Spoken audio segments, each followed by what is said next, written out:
2026 से ही तय माना जाएगा। यही वह तारीख है जो आगे चलकर आपकी सैलरी, पेंशन और एरियर की पूरी कहानी लिखेगी। दोस्तों, अब जब यह साफ हो चुका है कि जनवरी 2026 से नया वेतन आयोग प्रभावी माना जा रहा है, तो सबसे बड़ा सवाल यही उठता है कि आखिर सैलरी और पेंशन में बढ़ोतरी किस आधार पर होगी। इसका सीधा और सरल उत्तर है फिटमैन फैक्टर। फिटमैन फैक्टर कोई जादू शब्द नहीं है, बल्कि वह गणितीय गुणांक है जिसके जरिए पुराने बेसिक वेतन या बेसिक पेंशन को गुणा करके नया बेसिक तय किया जाता है। दोस्तों, आज की इस वीडियो में 8वें वेतनमान और 18 माह डीए को लेकर के एक बहुत ही बड़ी खुशखबरी मिलने जा रही है। इसलिए हमारा बार बार निवेदन है कि वीडियो को ध्यान पूर्वक देखिएगा, इसमें बहुत बड़ी अपडेट आपको प्राप्त होने वाली है। दोस्तों, पिछली बार 7वें वेतन आयोग में यह फिटमैन फैक्टर 2.57 रखा गया था, जिसकी वजह से कर्मचारियों और पेंशन धारकों को सैलरी और पेंशन में एक बड़ा उछाल देखने को मिला था।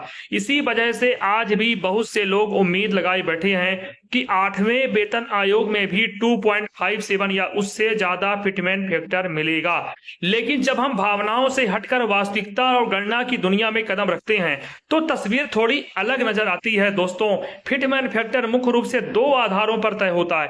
पहले यह कि पुराने वेतन आयोग के अंत तक महंगाई भत्ता और महंगाई राहत किस स्तर तक पहुंच चुकी है, और दूसरा यह कि सरकार अपनी ओर से कितना अतिरिक्त इजाफा देने को तैयार है। अगर हम मौजूदा हालात की बात करें तो 7 में वेतन आयोग के तहत 1 जनवरी 2026 से महंगाई भत्ता और महंगाई राहत लगभग 60% के स्तर पर पहुंच चुकी है। यह कोई मनगढ़ंत आंकड़ा नहीं है साथियों, बल्कि महंगाई के मौजूदा ट्रेंड और पिछले वर्षों के आंकड़ों से निकला हुआ यथार्थ है। इसे अगर सरल भाषा में समझे तो मान लीजिए आपका बेसिक वेतन या पेंशन 100 रुपए है, तो उस पर 60 रुपए महंगाई भत्ता या महंगाई राहत जुड़ जाती है, तो कुल राशि 160 रुपए हो जाती है।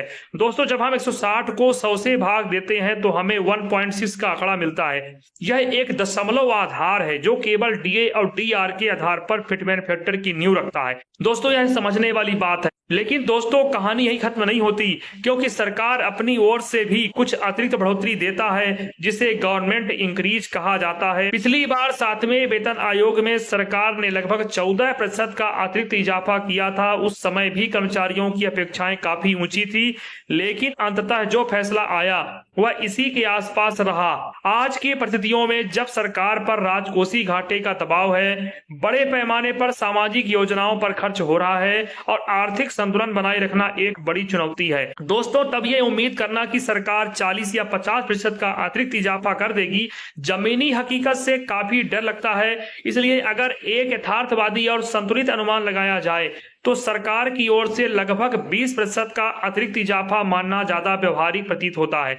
अब जब हम इस 20% को गणना में जोड़ते हैं तो तस्वीर और साफ हो जाती है। 1.6 का जो आधार केवल डीए और डीआर के आधार पर बना था, उसका 20% होता है 0.32। जब हम 1.6 में 0.32 जोड़ते हैं तो कुल फिटमैन फैक्टर 1.92 निकलकर सामने आता है। साथियों, यही वजह है कि इस समय अधिकांश आर्थिक विशेषज्ञ, वेतन मामलों के जानकार और विश्लेषक यह मान रहे हैं कि 8